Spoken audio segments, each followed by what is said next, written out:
walk to the center of the room, and then change places. It's a singular figure and then the group. Pivot, pivot, 1, 2, 3, pivot, 1, 2, 3, pivot, 1, 2, 3, pivot. Pivot, 1, 2. I was always interested in the body's capacity for signification. 1, 1. What was this kind of potential for infinite transformation? 1, 2, pivot. Pivot. Okay, very nice. Good. Okay, get some air.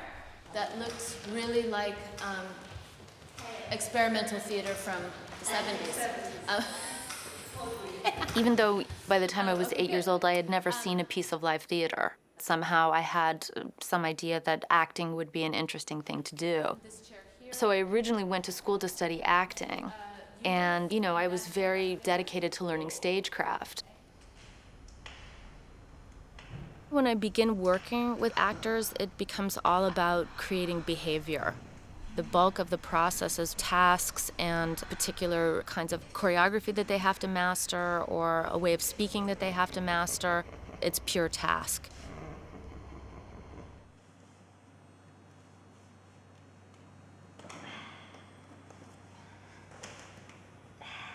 My family had no interest in theater. When I was younger, we never went to see theater. My mother worked at the famous lithography studio, Gemini GEL. So I was exposed to visual art before I was exposed to theater. You know, I had contact with Richard Serra, Jasper Johns. So on the one hand, there was this interest in the medium of theater, but in ideas that were more situated within the fine arts. My head was in both arenas all the time.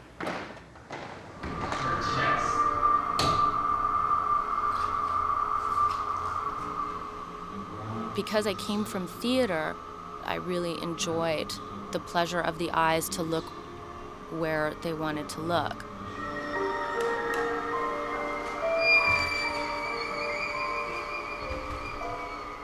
In an installation context, there's actually opportunity for different kinds of content to be present in different ways. At some points, it's a direct engagement with one single image. Waiting for a new travesty. Other times, it's an engagement with a lot of different images all competing for your attention.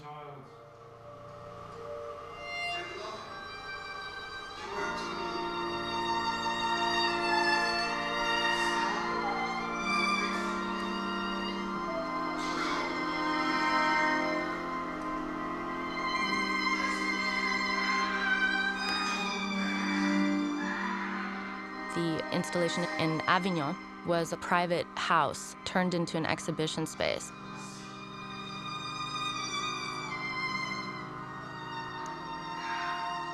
There were a lot of mirrors.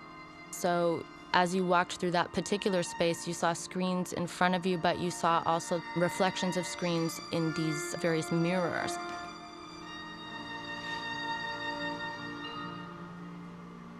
The space had a lot of opportunity for different kinds of vignettes. Have an oval screen tucked into a closet, or another room would seem more presentational and have a lot more decorative detail.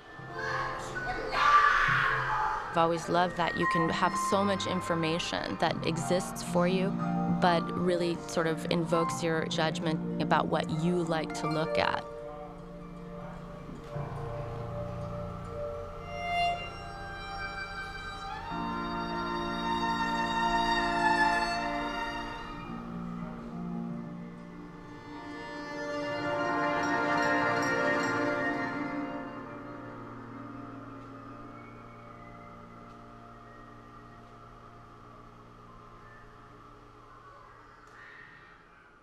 The Project 5 Economies began with work with several sources, some coming from popular film, another coming from real life, and another coming from research that I was doing on popular ritual. The film works included Whatever Happened to Baby Jane, an Australian film called Tim, The Miracle Worker, the story of Helen Keller, the real life story of a woman named Bertie Jo Hoax, a 25-year-old woman who tried to pass as a 13-year-old boy so she could obtain social services in Utah. And also these games played at wakes in Ireland in the 17th and 18th century. Wake amusement, very cruel and kind of brutal, violent games. These were all sources or models which in some way or another had to do with this paradox having to do with pleasure at the misfortune of others. There's one actress in particular who is engaged with a number of different kinds of roles and a number of different styles. What becomes fascinating to me in that case is this one person can ascend, transcend, transform, not only through the roles that she plays, but also through the styles through which those roles are filtered.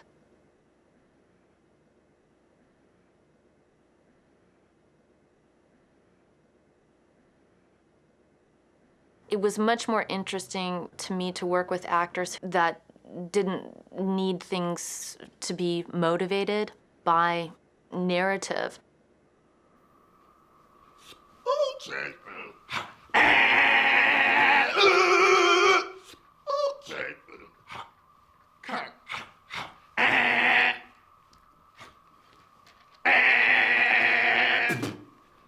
I was so disgusted with the political situation that I started reading Thorstein Veblen's The Theory of the Leisure Class.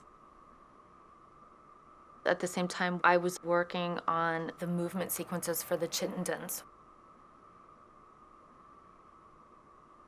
These choreographies that were all automated by numerals, by these numerical sequences.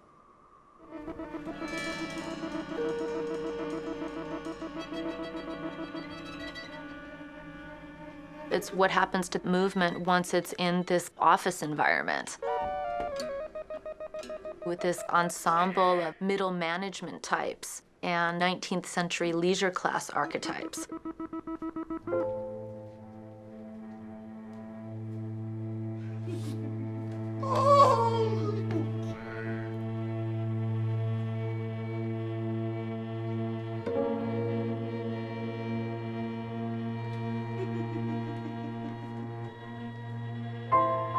There's a place in the work where the kind of automation, mechanization, etc., there's like a kernel of mindlessness, which is meant to be scary because it's arbitrary.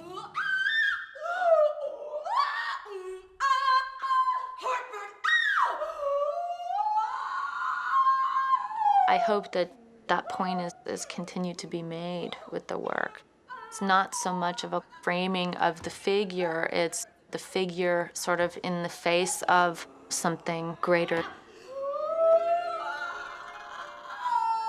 It's another kind of humanism, I would say.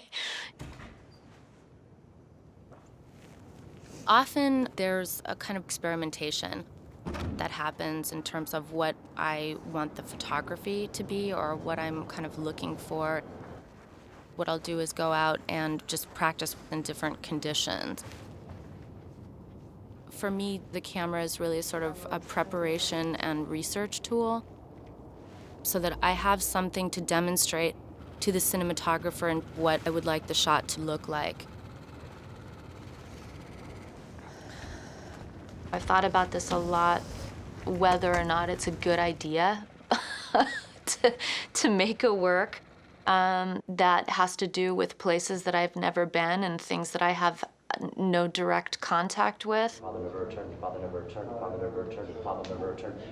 As a kind of foundation for a project that's enormously unstable.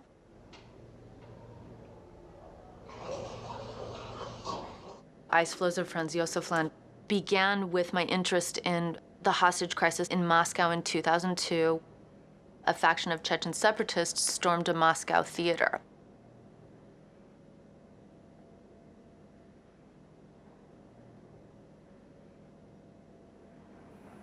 The directness of that conflict is not something that I would feel capable of touching on. However, where things kind of start to fan out, and if I can set up a situation that engages those ideas, certainly, that's, for me, more interesting, and I think allows a kind of maybe more complicated political discussion. I am the princess of the Arctic Sea. You are the whore of the Arctic Sea! The musical playing on stage at the time was called Nordost. It was based on a novel from the 40s about polar aviation in the Russian Arctic.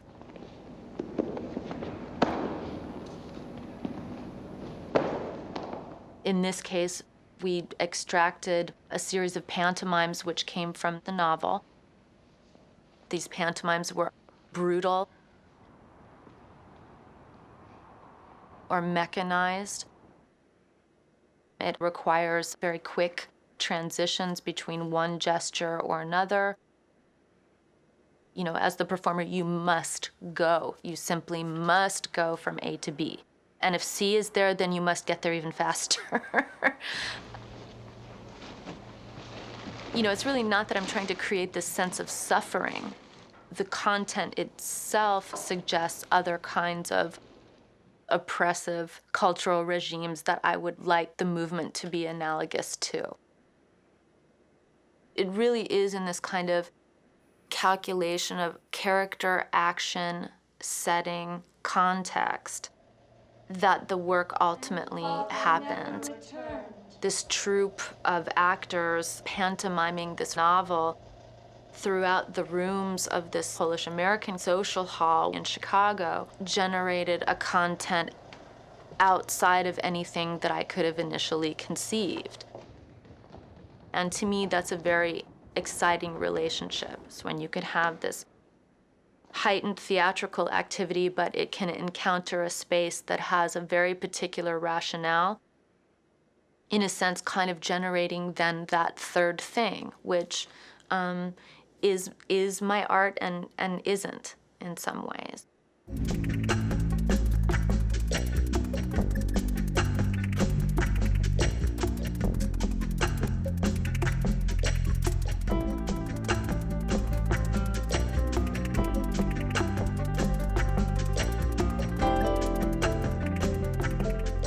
To learn more about Art21, Art in the 21st Century, and its educational resources, please visit us online at pbs.org.